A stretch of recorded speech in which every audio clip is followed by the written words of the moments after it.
Pride and Prejudice by Jane Austen. Chapter 55. A few days after this visit, Mr. Bingley called again, and alone. His friend had left him that morning for London, but was to return home in 10 days' time. He sat with them above an hour, and was in remarkably good spirits. Mrs. Bennet invited him to dine with them, but, with many expressions of concern, he confessed himself engaged elsewhere. "Next time you call," said she, "I hope we shall be more lucky." He should be particularly happy at any time, etc., etc., and if she would give him leave, would take an early opportunity of waiting on them. "Can you come tomorrow?" Yes, he had no engagement at all for tomorrow, and her invitation was accepted with alacrity. He came, and in such very good time that the ladies were none of them dressed. In ran Mrs. Bennet to her daughter's room, in her dressing-gown, and with her hair half finished, crying out, "My dear Jane, make haste and hurry down. He is come. Mr. Bingley is come. He is indeed. Make haste, make haste. Here, Sarah, come to Miss Bennet this moment and help her on with her gown. Never mind Miss Lizzie's hair." "We will be down as soon as we can," said Jane, "but I dare say Kitty is forwarder than either of us, for she went upstairs half an hour ago." "Oh, hang Kitty! What has she to do with it? Come, be quick, be quick! Where is your sash, my dear?" But when her mother was gone, Jane would not be prevailed on to go down without one of her sisters. The same anxiety to get them by themselves was visible again in the evening. After tea, Mr. Bennet retired to the library, as was his custom, and Mary went upstairs to her instrument. 2 obstacles of the 5 being thus removed, Mrs. Bennet sat looking and winking at Elizabeth and Catherine for a considerable time without making any impression on them. Elizabeth would not observe her, and when at last Kitty did, she very innocently said, "What is the matter, mamma? What do you keep winking at me for? What am I to do?" "Nothing, child, nothing. I did not wink at you." She then sat still 5 minutes longer, but, unable to waste such a precious occasion, she suddenly got up, and saying to Kitty, "Come here, my love, I want to speak to you," took her out of the room. Jane instantly gave a look at Elizabeth which spoke her distress at such premeditation, and her entreaty that she would not give in to it. In a few minutes, Mrs. Bennet half opened the door and called out, "Lizzie, my dear, I want to speak with you." Elizabeth was forced to go. "We may as well leave them by themselves, you know," said her mother, as soon as she was in the hall. "Kitty and I are going upstairs to sit in my dressing-room." Elizabeth made no attempt to reason with her mother, but remained quietly in the hall till she and Kitty were out of sight, then returned into the drawing-room. Mrs. Bennet's schemes for this day were ineffectual. Bingley was everything that was charming, except the professed lover of her daughter. His ease and cheerfulness rendered him a most agreeable addition to their evening party, and he bore, with the ill-judged officiousness of the mother, and heard all her silly remarks with a forbearance and command of countenance particularly grateful to the daughter. He scarcely needed an invitation to stay supper, and before he went away an engagement was formed, chiefly through his own and Mrs. Bennet's means, for his coming next morning to shoot with her husband. After this day, Jane said no more of her indifference. Not a word passed between the sisters concerning Bingley, but Elizabeth went to bed in the happy belief that all must speedily be concluded, unless Mr. Darcy returned within the stated time. Seriously, however, she felt tolerably persuaded that all this must have taken place with that gentleman's concurrence. Bingley was punctual to his appointment, and he and Mr. Bennet spent the morning together, as had been agreed on. The latter was much more agreeable than his companion expected. There was nothing of presumption or folly in Bingley that could provoke his ridicule, or disgust him into silence, and he was more communicative and less eccentric than the other had ever seen him. Bingley, of course, returned with him to dinner, and in the evening Mrs. Bennet's invention was again at work to get everybody away from him and her daughter. Elizabeth, who had a letter to write, went into the breakfast-room for that purpose soon after tea, for as the others were all going to sit down to cards, she could not be wanted to counteract her mother's schemes. But, on returning to the drawing-room, when her letter was finished, she saw, to her infinite surprise, there was reason to fear that her mother had been too ingenious for her.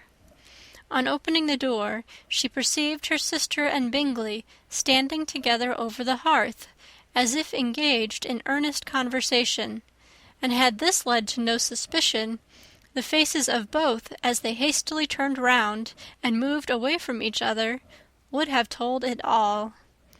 Their situation was awkward enough, but hers, she thought, was still worse. Not a syllable was uttered by either, and Elizabeth was on the point of going away again, when Bingley, who as well as the other had sat down, suddenly rose, and, whispering a few words to her sister, ran out of the room. Jane could have no reserves from Elizabeth, where confidence would give pleasure, and instantly embracing her, acknowledged, with the liveliest emotion, that she was the happiest creature in the world. "'Tis too much," she added, "by far too much. I do not deserve it. Oh, why is not everybody as happy?" Elizabeth's congratulations were given with a sincerity, a warmth, a delight, which words could but poorly express. Every sentence of kindness was a fresh source of happiness to Jane. But she would not allow herself to stay with her sister, or say half that remained to be said for the present. "I must go instantly to my mother," she cried. "I would not on any account trifle with her affectionate solicitude, or allow her to hear it from anyone but myself. He is gone to my father already. Oh, Lizzie, to know what I have to relate will give such pleasure to all my dear family. How shall I bear so much happiness?" She then hastened away to her mother, who had purposely broken up the card party, and was sitting upstairs with Kitty. Elizabeth, who was left by herself, now smiled at the rapidity and ease with which an affair was finally settled that had given them so many previous months of suspense and vexation. "And this," said she, "is the end of all his friend's anxious circumspection, of all his sister's falsehood and contrivance, the happiest, wisest, most reasonable end."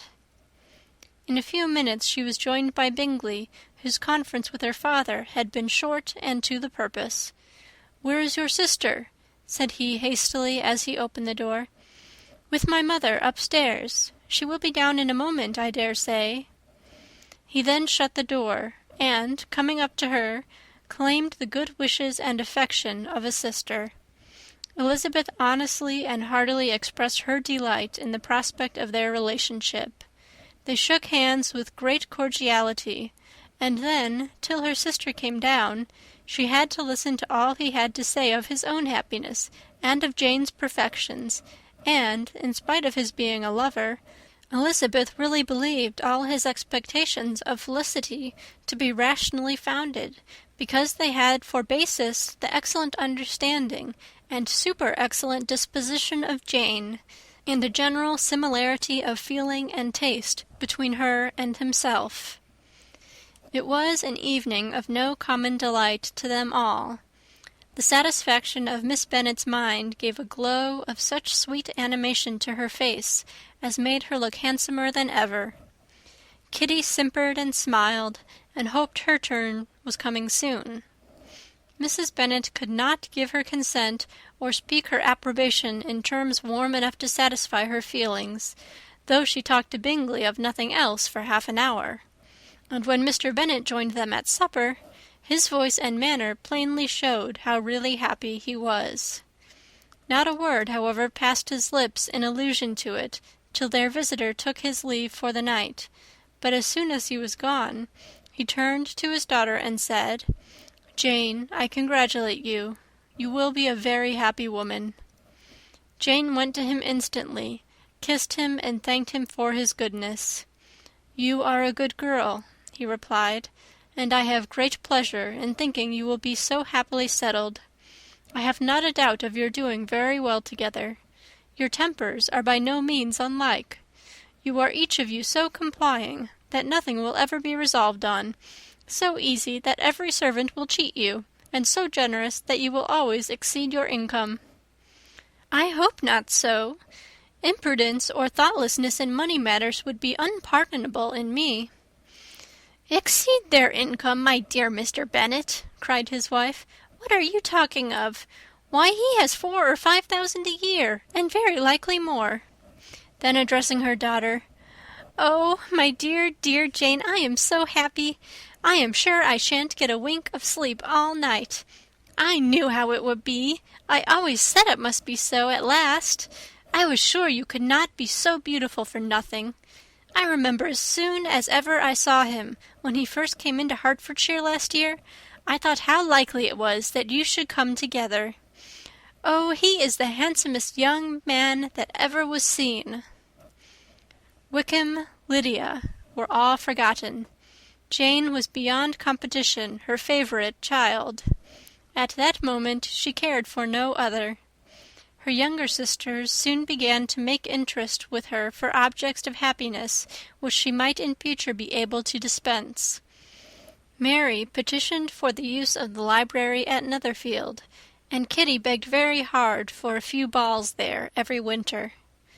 Bingley from this time was of course a daily visitor at Longbourn, coming frequently before breakfast, and always remaining till after supper, unless when some barbarous neighbour, who could not be enough detested, had given him an invitation to dinner which he thought himself obliged to accept.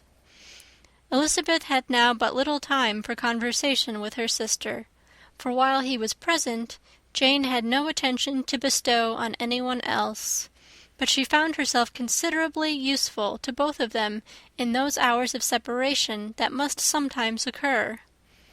In the absence of Jane, he always attached himself to Elizabeth for the pleasure of talking of her, and when Bingley was gone, Jane constantly sought the same means of relief.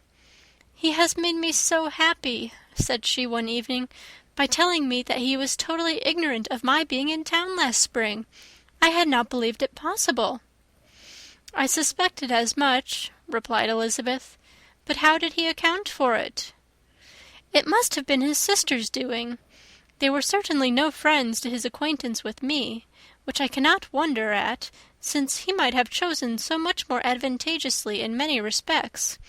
But when they see, as I trust they will, that their brother is happy with me, they will learn to be contented, and we shall be on good terms again, though we can never be what we once were to each other."